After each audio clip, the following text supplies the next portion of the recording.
Hi, Mr. Saunders. We're meeting with you again today to discuss further about our cyberbullying GT research investigation. Thank you for taking another part of the afternoon out of your time to meet with us again. My pleasure. There are our survey results. And it's up, because I think last time was 18 and we're up to 54 now, which is good. Well, it's not up, but it was 19 last time. This Mo distributed in the school To two different homeowners. to different homerooms, 6th and 7th grade, and so we got the results, and Emily did the girls, I did the boys, and then over the phone, because she was somewhere else yesterday, she gave the results for the girls. Plus 31 still missing. After I entered the boys, and then we entered that, and it does all that for us. So this is called a sampling, right? So you have a sampling of data, and how accurate do you think it is? How well does it represent the school, do you think? I don't really know, because I'd say it was either one or two people tried to send the survey, as I mentioned last interview. I think it would be better if we got some 8th graders in there too, because we only have 6th and 7th, and from other grades that we've emailed. Gotcha. Okay. Well, I think I shared with you last time that I can't distribute a survey school-wide without it going through a central approval, because they really don't want kids being surveyed all the time, and then they want to make sure it's valid, the survey information. So what was your request? Well, while we were doing the survey, we were just emailing it around. I mean, did you want to try to get more people to respond to it, or are you going with these results? We wanted to get more people to respond to it, and so Miss Mo passed it around. Okay. I should just say this, because they haven't. Ms. Mo passed it around as a paper survey, and they then captured the data from that they captured the results from that survey, with the questions were the same, onto that, so that they could produce that to show you. But I had to sort of mess with it, because not everyone answered all the questions. Well, unfortunately that's when you do surveys you find that. Yes, There's a whole bunch of research that goes into surveys too, and that's why this is a sampling, because even if you got a survey in the hands of everybody, one, you wouldn't have everybody necessarily take it seriously, and two, they may not even turn it in, or they may turn it in blank. So yeah, like it was even in school, and then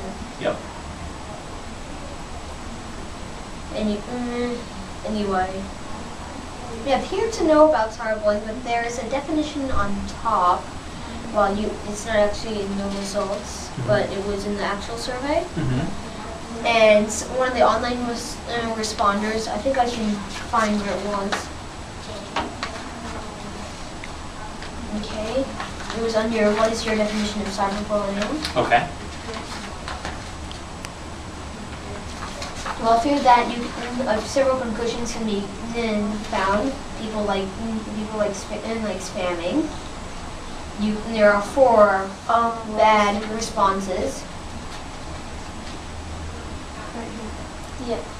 Yeah.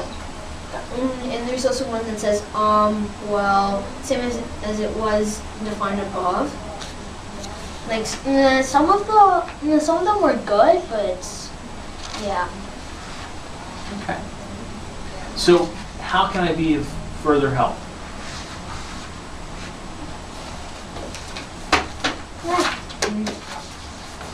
So they don't really seem to understand it. Emily is here by now. You said that you weren't allowed to pass it out to the school, right? Are you allowed to email the parents and suggest that to tell their kids maybe you could take the survey online? Are you allowed to do that? Probably one of the things that you might consider doing is, I think next week the PTA is meeting, and one organization that might be able to send out a survey, but once again they want to see what the survey is. I could certainly put a link to the survey probably in my newsletter, so it's a choice in which people can do, but once again it's going to be a sampling, because you're not going to get everybody in order to to do that. So you don't know, who's going to necessarily respond. Honestly, I don't know how many people even read my newsletter.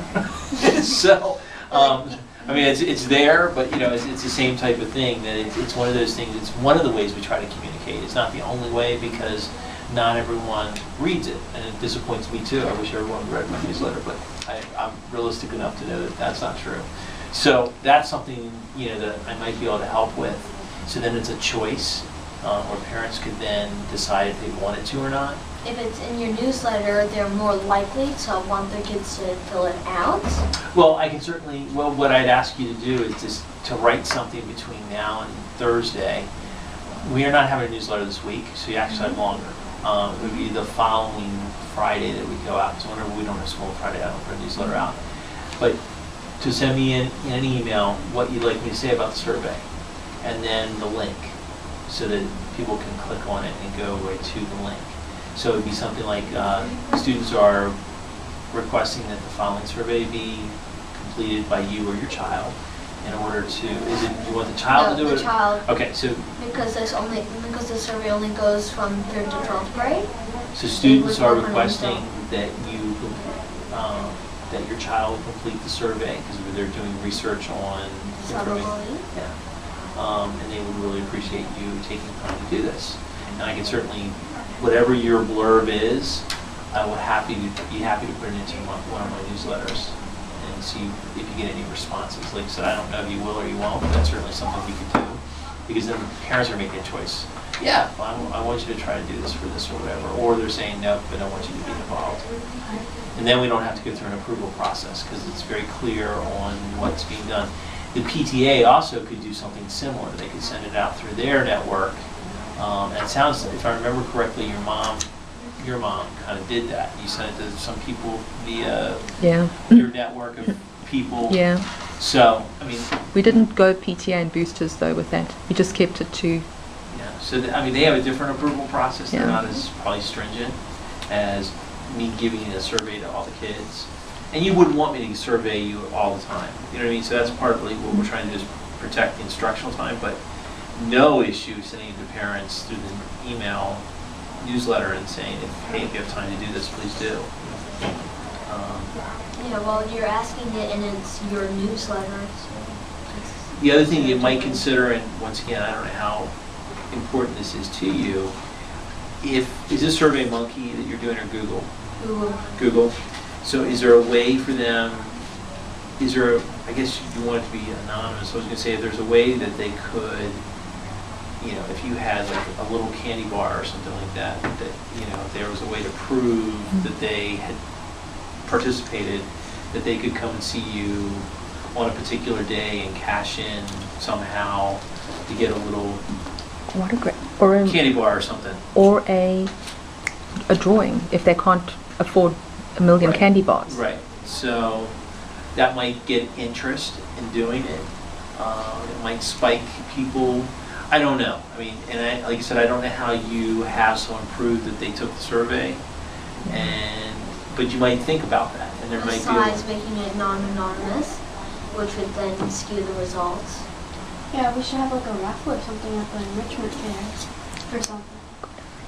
So I mean, so those are some of the things that you might consider doing, but I don't know how. Like if my son took the survey or my daughter took the survey, how would they prove that they participated in order for you to give them a raffle ticket or whatever? I don't know all those details, but it's something to think about, because I think that might be something that might get people a little bit more interested or committed to doing Would it. they have to put their name on it for the raffle? Well, that's what I'm saying. You have to think it through.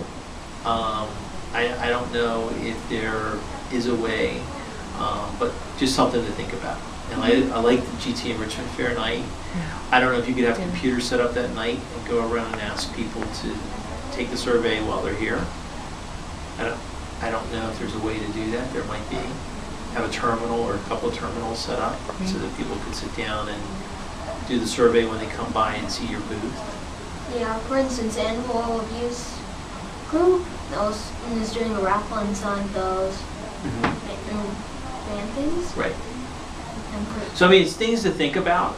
And that's what the whole profession of surveying, I mean, there's a whole profession around surveying people and things, and how you get people to take it seriously, and how do you get people to get information.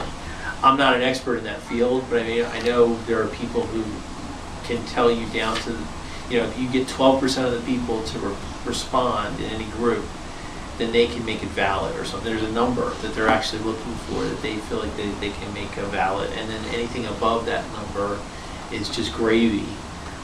So they can make decisions a lot of times based on a pretty small return rate, but they have to make sure that their survey is designed in a way to accommodate that. And like I said, there's a whole bunch of math and statistics and all kinds of things that go into that research, which is that's not my expertise. But I mean, it's kind of an interesting thing when you think about that, when they do this for a living, and with politics, they poll people on, who they are most likely to vote for, and they poll people on what kind of choices they make for different kinds of products. And literally, businesses pay big money to people to do that kind of surveying and give them information so they can make decisions upon that. So it's a huge business. So if you kind of like this work, there's a huge potential out there to survey people and get information. So. Yeah, well, businesses want the people surveyed so that they know what type of choices that they should make for. Absolutely. All that. Yeah. Because they want to make sure they're providing the things that people want to buy. Or the politicians are making sure that they are polling people to make sure that they understand what the issues are. So.